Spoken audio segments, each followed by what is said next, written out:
Hello, this is Writers at Work, a podcast for readers and writers about the joys, heartaches, challenges, and satisfaction of the creative writing process. I'm your host, Jim Fusilli.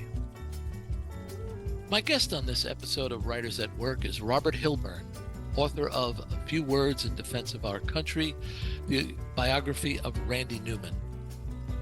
Bob is best known for his work for the Los Angeles Times, where during his 4 decades with the paper, he became the Dean of American rock music writers, winning the loyalty of his readers and the trust of the artists he covered. It would be easier to list the musicians Bob didn't write about during his tenure. He bore witness to many of rock and pop music's most notable events, including Johnny Cash's Folsom prison performances, Elton John's first tour of Russia, Bob Dylan's first shows in Israel, and a Paul Simon show in Zimbabwe. And of course, if a band played Los Angeles County, Bob was more than likely right there. He wrote about each and all with clarity, humility, and an open mind and heart. After leaving the Times in 2006, Bob turned his attention to books. His first, Cornflakes with John Lennon, reveals how he came to know the era's most famous rock musicians. Next came biographies of Johnny Cash and Paul Simon. Now we have his study of Randy Newman. I can't tell you how excited I was to read this book. It is the perfect blend of subject and author. Robert Hilburn, welcome to Writers at Work. I'm glad to be here, Jim. Great. So, Bob, why Randy Newman? I'm sorry? Aaron, I'm going to do that again, okay? Yeah. Why Randy Newman? Oh, Randy Newman. Well, I was at the Los Angeles Times as pop critic for 1,000 years. And during that time, I realized what I really love in music above everything else is singer-songwriters. So when I left the paper to write books, I said, well, that's what I want to write about, singer-songwriters. And of course, Dylan's the first one that comes to mind, but you can't do him, Jim, because he's not going to talk to you, not going to, cooperate in any way. And I know there've been a lot of great books written, great biographies by people who've been dead for 100 years and stuff. But I want to be able to talk to the person, see them, touch them, feel them, kind of get to feel like I know them. I kind of know what they're really about rather than just what other people think about them. And so I started thinking, after Dylan, who else in terms of American singer-songwriters do I really admire? And the two that came to mind are Paul Simon and Randy Newman, because if I did a list of my top 5 songwriters, American, you could have a lot of debate for who's 4 and 5. You could put Joni Mitchell, you could put Neil Young, you could put Burt Bacharach, Springsteen, but my top 3 in any order you want are these 3, Simon, Newman, and Dylan. So I do Simon first, and that naturally leaves Randy. And what intrigues me about Randy is people don't know him. He's critics and some kind of, deeply rooted fans kind of know him, but the American public does not know how great Randy Newman is because they've never heard him. All they've heard are songs like You've Got a Friend in Me, I Love LA, and Short People, because that's all the radio played. The book is really a crusade to get people to understand him and to better appreciate him, because 95% of the songs he wrote are about what he thinks are defects in the American character, which is racism, sexism, greed, which causes all kind of problems in society. And so that's what I wanted to expose, that Randy Newman. No, Bob, I would say that in your previous biographies, you were able to get behind the conventional public image of your subjects. Johnny Cash and to a lesser extent Paul Simon are pretty fixed in the public's imagination. But as you point out, Randy isn't, despite his extraordinary body of work. So you had the challenge of actually introducing him to your readers. Yeah, then that really was a challenge. And I tried to sit down and plan a strategy, okay? The strategy was if I'm writing a book about, if I'm trying to convince somebody that Randy Newman is on a par with Simon and Dylan and Joni Mitchell and so forth, how do I do that? I think it's very hard for me to be that effective in making that case. I can make it as effective as I want it to, as I can, but still somebody say, well, I don't know. He's writing a book. He's maybe partial to it. So what I did was this is actually strategy, just if I were planning a battle.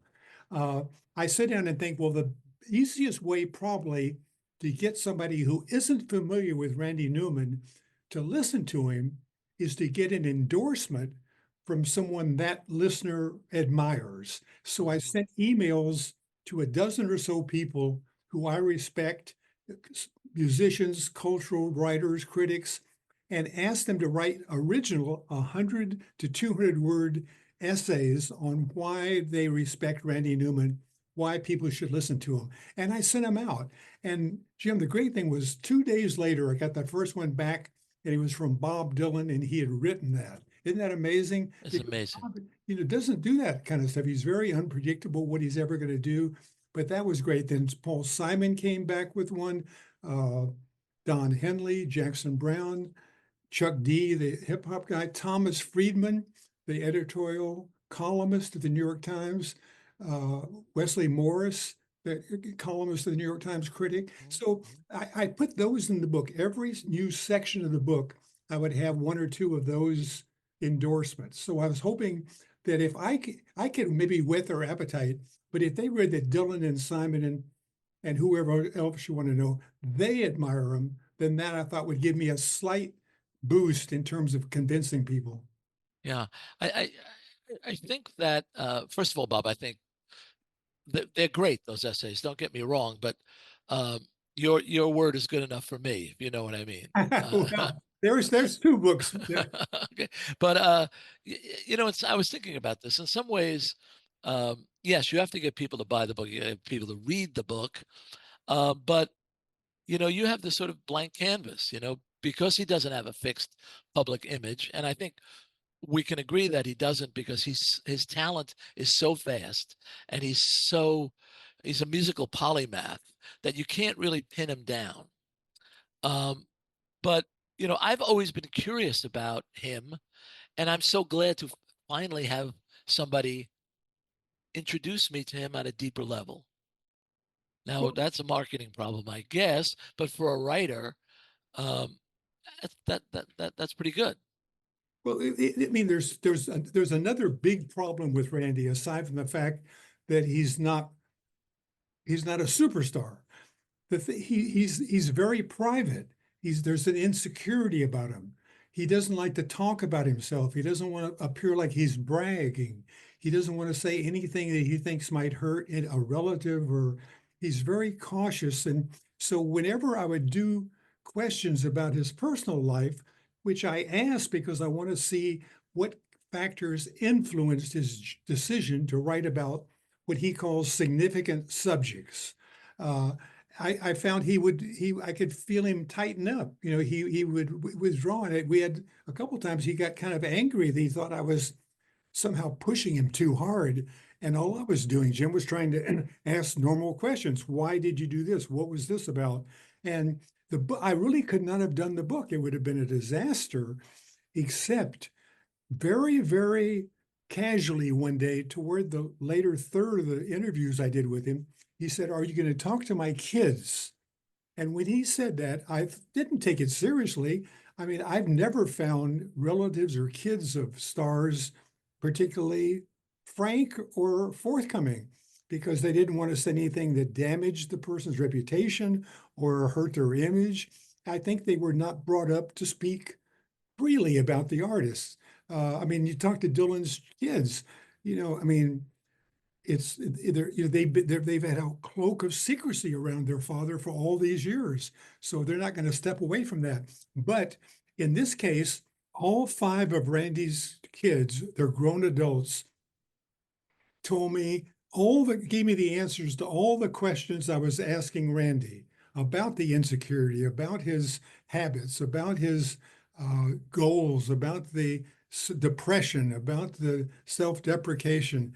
Uh, And the great thing was they didn't all have different answers. They all said the same thing. So I didn't have to Ah, choose who was right, you know. And then the other person in that category was Gretchen, who was Randy's wife. She was just as open, just as open. And I'm saying this, I feel awkward saying this, but they told me things about Randy that I would never have told a journalist about my family, you know, but they were honest. And Lenny Waronker was the next person. That was the seven, the Magnificent Seven. right, right. And they all gave me that part of his life. And when I went over some of the questions, I told Randy some of the things they said, and he was always fine with them. He never had a problem, although he would never say those things himself because of the sensitivity. But so what I found out, he's not afraid of the truth as long as someone else says it. Ah, could you just tell our listeners who Lenny is? Well, Lenny is, I mean, this is as remarkable story as you're ever going to hear. Randy Newman is 1 year old. He goes to a family gathering in West LA when he's 1 year old. He meets a kid who's 2 years old. Now, I'm not sure they had any friendship from then, but eventually that 2 year old, a few years later, moves down the street from Randy. So they grow up playing baseball in the backyard every day, talking about music because Randy's always practicing. Both their fathers are in the music business, or Randy's uncles are in the music business, and Lenny's father is. He owned Liberty Records. Randy's uncle, Alfred Newman, was the king of Hollywood film scorers in the 1930s and 40s. So they would go sometimes to the set and watch movies being scored. So they grew up in a musical atmosphere, and eventually Lenny has so much faith in Randy. Even though Randy's only 12 or 13, you can write songs. You're great. You should be writing pop songs. But and it takes him like 2 or 3 years to convince Randy. And one of the big factors why Randy agreed to do pop songs was the intimidation factor. How could he ever top his uncle? You know, his father wanted him to be in music. He pushed a piano in Randy's room at 5 and wanted him to go after his uncle, you know, and be as good as him. So that would be, you know, that made that father very proud. But Yeah, So when Lenny finally says, so Randy gets more and more intimidated. And by the time he's 15 and Lenny's still saying, come over and write pop songs, Lenny finally realizes, well, if I write those pop songs, it gets me away from the intimidation. It's something different. He said, it's not that pop was easier, but it's just I had someone who would be in my corner forever. That was Lenny. He said, right. he's my backbone, he's my spine, he's my everything. And Lenny then gets hired by Warner Brothers Records. He brings Randy to Warner Brothers Records. Lenny produces Randy's records. And he goes, and even today now, these two guys in their 80s gather in Randy's home and watch television in the afternoons. They're still together. Amazing. And Lenny goes on to become president of Warner Brothers Records, and he's one of the co-founders of DreamWorks Records. What a fortuitous party they went to at Yeah, such an yeah, yeah, early age.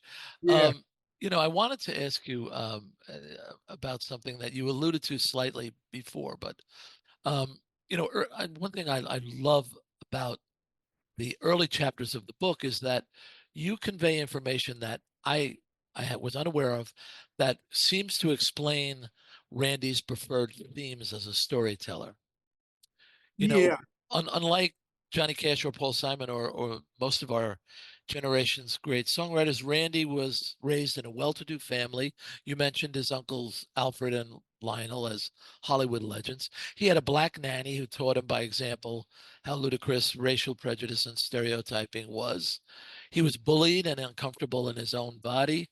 Were you aware of these things going on with young Randy as you went into the project? not particularly. And because again, when I start off, what I'm trying to explain is how important he is and how good he is. And then I wanted to explain how he got there, how he came, you know, how he started, because he started off writing songs like most songwriters do. He was hired by Lenny's father's publishing company.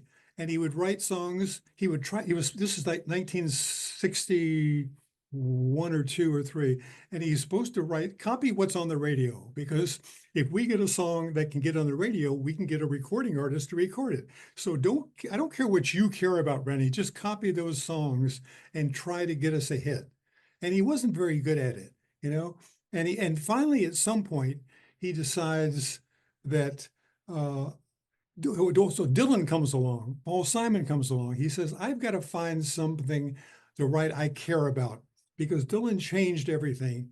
He made what you think, your beliefs, your attitudes, your political feelings, all that stuff became subject matter, which it wasn't before the Dylan era. It was more music written for films and for plays and stuff. It was about other people's lives.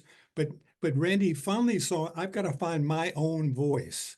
And it took him a while to find that. He actually was writing songs for a couple of years before he found his own voice.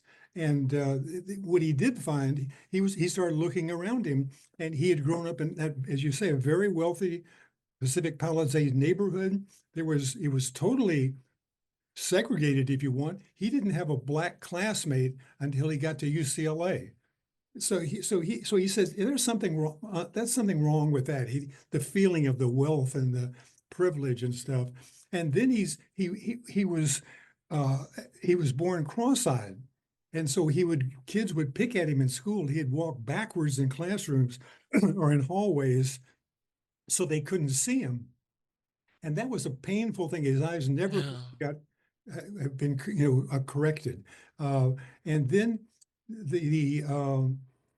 just the society. He loved baseball and he loved popular music. And what were two things those forces had in common in the 40s and 50s? They were segregated. Segregated, yes. And so in baseball, all of a sudden he sees all these, Hank Aaron and Jackie Robinson and Willie Mays, all these great athletes, coming in, and how unfair that was before. Then in pop music, he finds all the Fats Domino and Ray Charles and all these people he loved coming in and being accepted, and how unfair that was. So the injustice, those factors all contributed to his feelings. Yeah, I admire how you created that sort of vivid portrait of Randy, gifted but ambivalent, anxious and insecure, self-deprecating humor. I found myself identifying with him uh, and having an emotional response to certain events that you portrayed.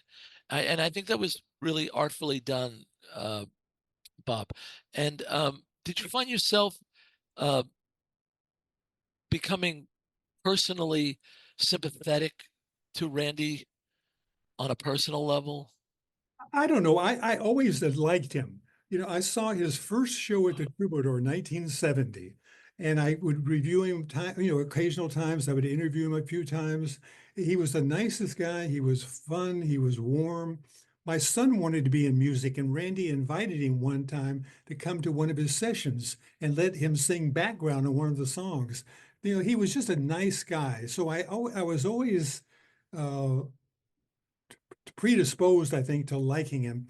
What I found Right. out about him, though, was how much more darkness there was in his world. Yes. From the beginning, even there, one of the reasons for the darkness was his uncles would have, Alfred and Lionel would come to family gatherings, and they would always make fun of actors and actresses, or nowadays I guess it's only actors, and they would say, they would make jokes how the actors would always inflate their salaries and boast about how great they were in the movies and stuff. And Randy heard time and again the statement, don't you ever brag about yourself, and don't let people know about your personal life, because they can use it against you. And you see how those things tied into not revealing things about his personal life. Yeah. Yeah. That was the beginning of the shield he had. And the great thing was, the first great song he wrote was "I Think It's Gonna Rain Today." And that was the time he said, I want to find something to write about that I care about. And that was the first song. And almost immediately, Jim, he started putting down the song. in interviews in English publications, he would say, "Oh, I don't like that folk music that's so simple and so quiet, and Simon and Garfunkel and Leonard Cohen and stuff. And that song's too much like that." Now he eventually liked those Cohen and Simon, but at that time he was trying to find some reason to put the song down. And one of the most revealing moments in all the interviews we did, where again he's always trying to avoid talking about himself. Uh, he said, "How can I said, Randy, look, that's the most recorded song you've ever written. 200 people have recorded it. Ray Charles, Ella Fitzgerald, Streisand, on and on, Dusty Springfield." And he said, "Well, you know what I think the truth is? The song was too close to me," which meant thinks it's going to rain today. There's a depression in him, and he thought he gave too much of himself away in that song. And so after that, he gets this, he's a big reader, fiction and stuff, Faulkner and James Joyce and on and on. And he comes across this concept of the unreliable narrator. So he realizes, which is 100% against most pop music. Most pop music is I did this and you did this and we did this and that. Randy never speaks in the first person.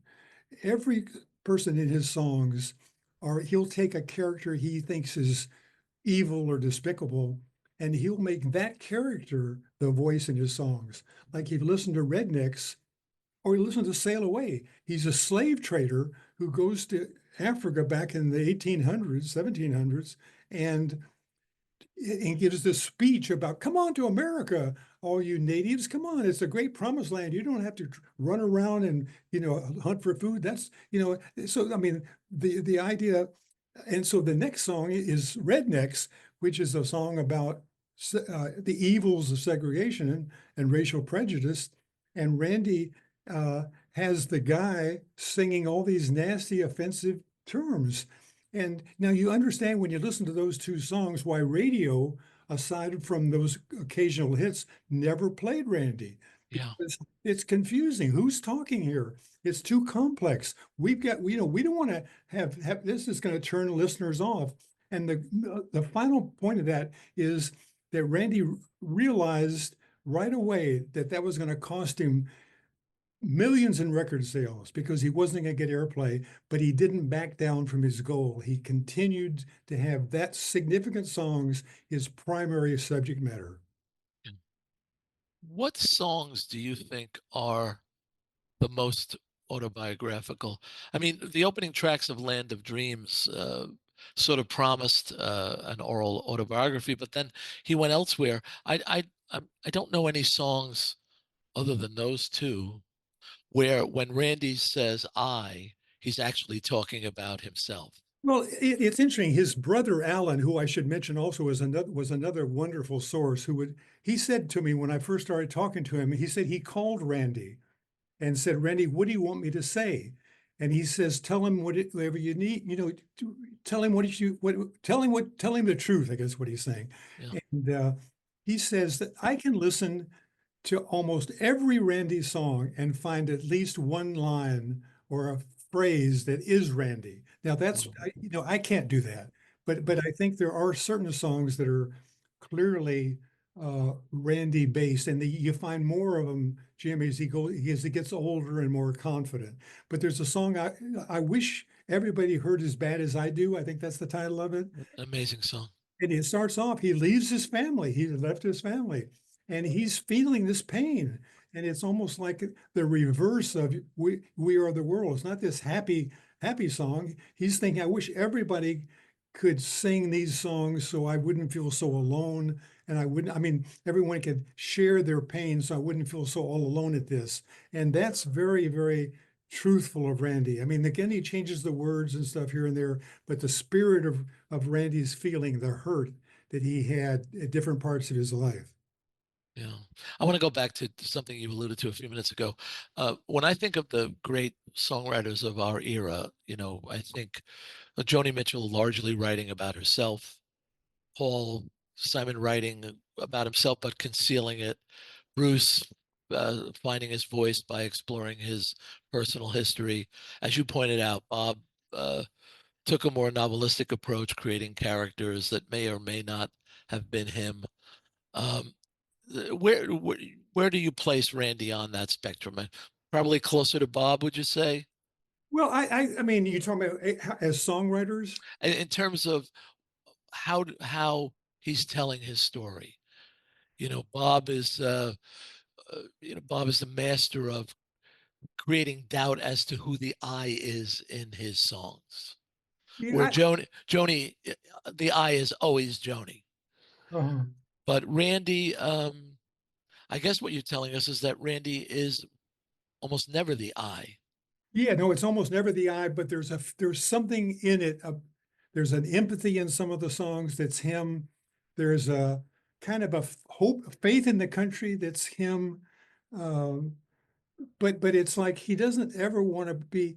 Even when I would sit down, he doesn't like to be pinned down, Jimmy. Even when I would sit down sometimes, and there's this long debate, which is the better album, Good Old Boys or Sail Away? And I said, well, Randy, what do you think about that? And he turns to Lenny, who was with us, and says, I don't know, Lenny, what do you, Right, what do you think? right, But those things have to creep into his music once in a while. And I guess certainly you make the decision to write the song. So that's a admission that this interests you, that right, right, you're against this kind of thing. But there are very few, and you're right about Land of Dreams. He talked about it. I'm doing this album, this my personal album, talking about myself. And when it came out, critics all treated it, most critics, as if it were a very personal album. But after the first three songs, he's off. He's off somewhere. that's right, But it's so funny how the power of suggestion can right. override even if you're reading this, Yeah. or listening to it. In terms of Land of Dreams, as an aside, Bob, I didn't realize you were born in Louisiana. Yeah, yeah. And so much of Randy's music is influenced by the sounds of New Orleans. He lived in New Orleans as a child. He visited frequently. I wonder if you and he had some sort of uh or let's say, did you have like an intuitive appreciation for his music that maybe had something to do with your deep background? No, I don't think so, because in my Louisiana background, I lived in the northern part of the state. It was in more near Shreveport. It was a town called Natchitoches. That's where I was born. And the music I listened to it is very important in my life. My grandfather had a farm, and in the main room, they would listen to Bing Crosby and Glenn Miller and whoever else was, of the days. This was in the 40s. But my uncle was upstairs in his room, and he'd be listening to Hank Williams, to blues and country music, Mm, kind of outcast sounds, okay, that would never be played down in the main room because it was backwards or something, or it was not proper.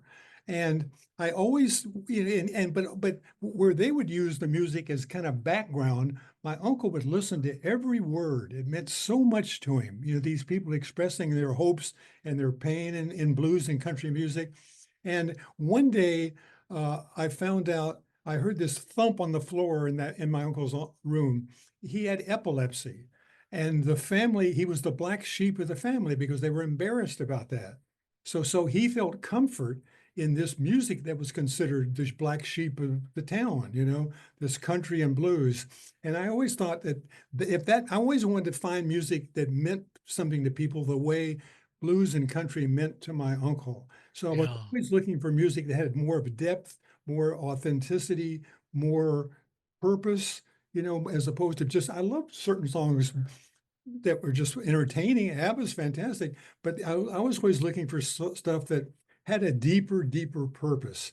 And right. that's what I found in Randy, because I wasn't listening to New Orleans music. It wasn't just being played up where I was, raised and stuff. Yeah, yeah, It was a whole different culture. And Fats Domino, there's nothing in Fats Domino's music that's purposeful, particularly. It's just happy, kind of cheerful kind of music. Now, his most important influence was Ray Charles, and what he loved was Ray Charles's ability to go to different fields, jazz, pop, country. So that's what Randy wanted to do. He didn't want to be limited to rock and roll, let's say. And the thing about what he loved about Ray was his voice, his vocals, how authentic they were, how they always seemed to be telling you the truth about life. So that if he had any model in his mind when he's singing or listening to his own records or playbacks, is it as authentic as Ray Charles? Yeah. I want to go back to your Johnny Cash biography, published 10 years ago, great acclaim, bestseller. It's almost 700 pages long. I remember when I first picked it up, Bob, I thought, my God, how does a journalist go from turning out 800,000, 1,500 word pieces to then doing a massive undertaking like this? I mean, how did you adapt the way you worked from short form to very long form? What did Well, you learn along the way? I don't know. I mean, I just always, I read all the time. I always read as a young person in my 20s, I read fiction all the time. Then I started changing to nonfiction because when you're on a newspaper, Jim, you get distracted. You can't get back to the fiction book for a week sometime, and Sure. it's hard to follow. Nonfiction, you can stop and start. So I read a lot of biographies. A. Scott Berg, I thought was a favorite. David McCullough was a favorite. Doris Kearns Goodwin was a favorite. Mm. So somewhat, you might say in the 40s and 50s and 60s, modern historians are biographers. And so I just kind of saw how they told their story.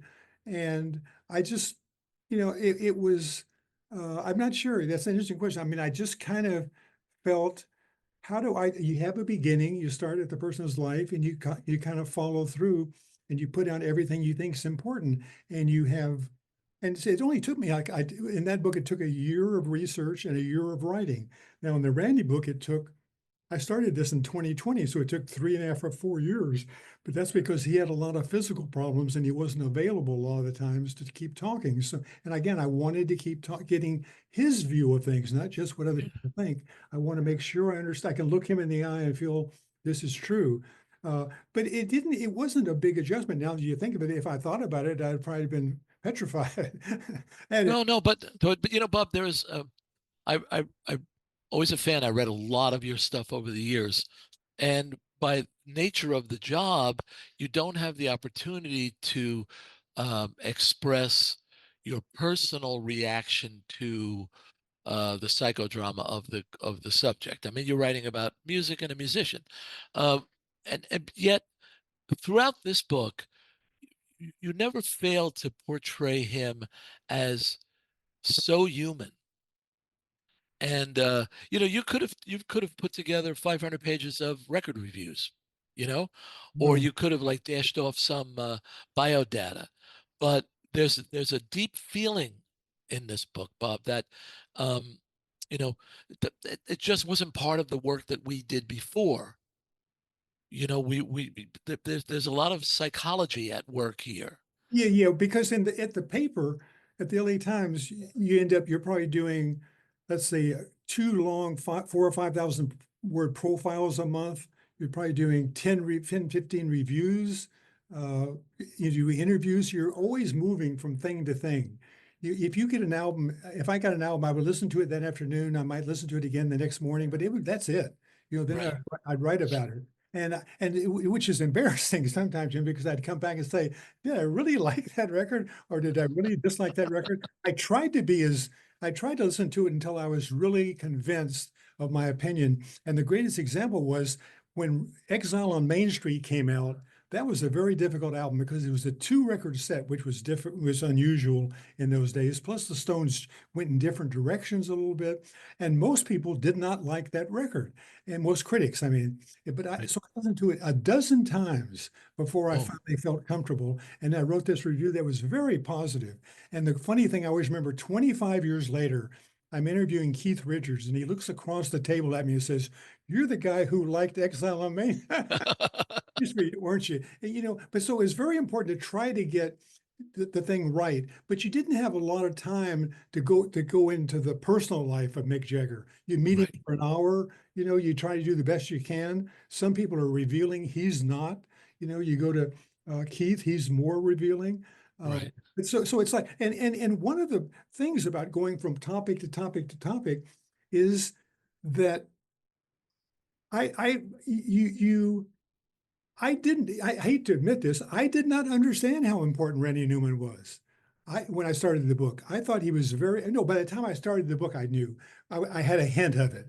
But before I wrote everything I knew about him in those albums, and you haven't got time to spend 6 months listening to an album and thinking about an artist and that kind of stuff.